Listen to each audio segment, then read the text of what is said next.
Alloh taologa ishongan holatida hasbunalloh desa, Alloh tomonidan qanday yordam keladi? Allohning qanday marhamati bo'ladi? Biz o'ylab ko'rganmizmi shu narsani?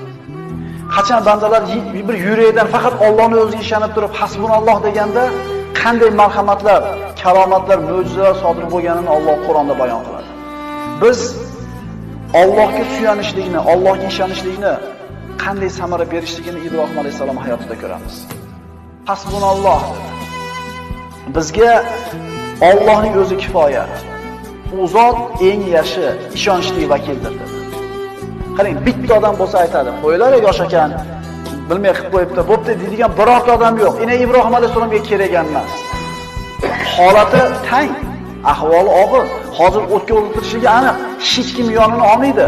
Lekin mana shu holatda nima dedi? Allohning o'zi bizga kifoya dedi.